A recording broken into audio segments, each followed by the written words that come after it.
Hello everyone, welcome to another video.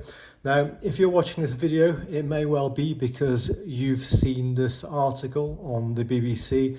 Maybe you've watched that, and then that's why Google has presented you with this video, because I'm going to talk about, it's not going to be a long video. I'm basically going to talk about what essentially they're doing here. You can obviously watch it for yourself, and most importantly, I'm going to tell you one very simple rule you can follow to almost eliminate the chance of getting scammed by a locksmith, or certainly cut it down hugely. Now, I'm not going to try play this article over. You maybe, like I said, you watched it. Maybe you watched it already, or if you want to, you could obviously. Sorry, I just want to turn the sound down. You could obviously watch it. So, but basically, what this article is about is this scam that these people do. I don't know if I'm not even going to call them locksmiths, because they're probably not proper locksmiths. I think they're just like scammers with a drill, basically. But they advertise on Google adverts, the so-called sponsored links as locksmiths, and they advertise like a cheap rate. Like I've seen as little as 39, as little as 29 even being advertised. And so that they advertise this cheap rate. When people phone up, they basically they basically go around, they pretend to try to pick the lock. They say no, but then they say, oh no, we can't pick it. So then they say, we're going to have to drill it. So then they drill out the lock, and they charge extra for doing that. And then also, obviously, once the old lock's been drilled out, the customer wants a lock on their door. So then they charge a load extra again to sell and fit the replacement lock. So the problem obviously being that this original sort of £30 or £40 quote, or whatever it might have been, turns into we previously heard certainly £300, £400, £500 in this article. They had examples of people being charged £1,000. One was even £1,500, unbelievable. So shocking stuff. And obviously, in terms of avoiding this happening to you, look at reviews and that sort of stuff. Obviously that goes without saying, but actually I'm going to explain to you how these people work, and give you one very simple rule for not getting caught out by these scammers. So basically these scammers, like I said, they're not even proper locksmiths. I think they're just scammers that know a little bit about locks. Because often they will actually leave the door in a damaged, sort of messed up state as well. So I think they're just scammers with a drill who know a little bit about locks. Now the way these people work is that because they're scammers, they don't have reputable websites that will rank on search sites like Google naturally. They rely on advertising, on mainly on Google so-called sponsored links, which is advertising basically. Now, and obviously Google doesn't sell its advertising for free. Google makes billions and billions of pounds in profit, and the way it does that is because it charges quite a lot of money for a lot of its advertising.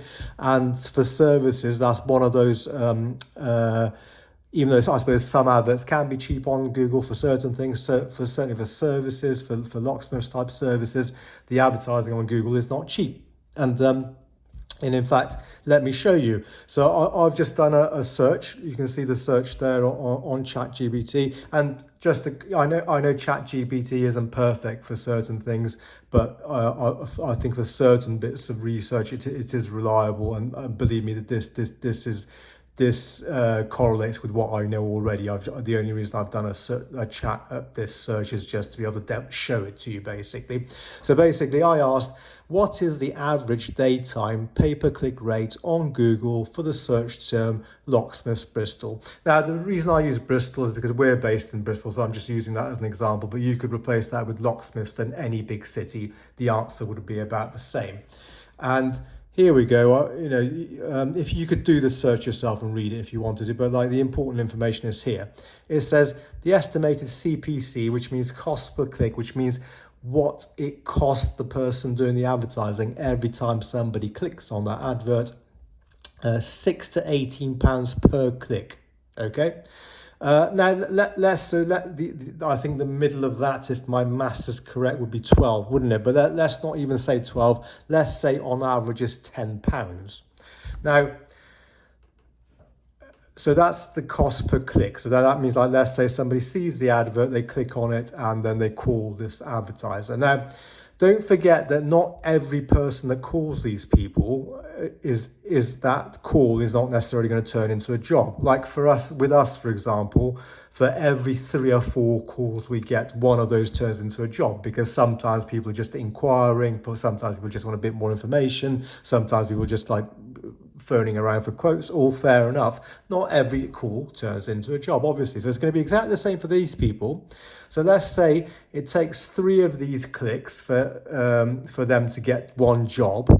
That means each job on average that they get to go to is on average costing them £30.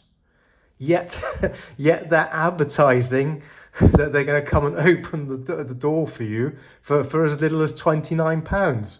That's actually less than what it's cost them in advertising. How would they be making money? Like, forget all their other costs.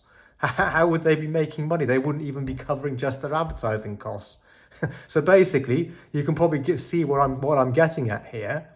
These people who don't have websites that rank naturally on search engines like Google, that have to rely on the advertising because of what they have to pay, nearly every single one of them, I would say, without doubt, is a scammer, because otherwise the maths just doesn't add up. You can see it for yourself.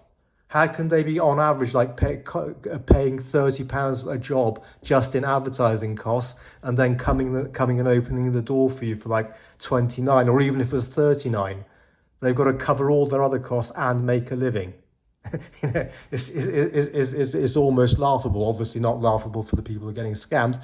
So basically, I'm not going to make this video longer than it needs to be. I'm not sort of interested in doing clickbait or making videos longer than they need to be or anything like that. I'm just trying to be helpful. So basically, the simple rule, obviously look at reviews and all that sort of stuff. Yeah, definitely, I'm not saying like those aren't important, but if you want to follow just one simple rule to avoid getting scammed for when you search for a locksmith, and probably the same thing applies for other services like plumbers and stuff as well, just avoid the sponsored links.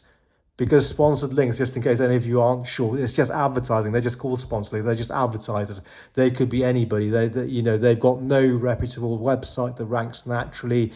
They can just set anything up in 5 minutes and start advertising.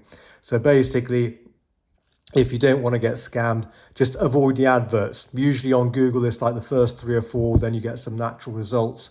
Unfortunately, it's not always easy to see. I mean, obviously Google wants people to click on these adverts, so they don't always make it obvious, but take your time just to take an extra few minutes when you're looking through anything that says sponsored link, anything like that. Avoid that. Just click on the websites on the results that rank naturally. Then you will cut your chance of getting scammed like that by 90%. Like you will be very unlikely to get scammed if you go to like a website that ranks naturally, because those websites, they'll want to protect their reputation. So they'll be honest. They're not going to come and work for free. We don't work for free, but they're not going to come and like pretend to try and pick the lock and then like drill it and charge you extra for that and charge you more for fitting a new lock, etc.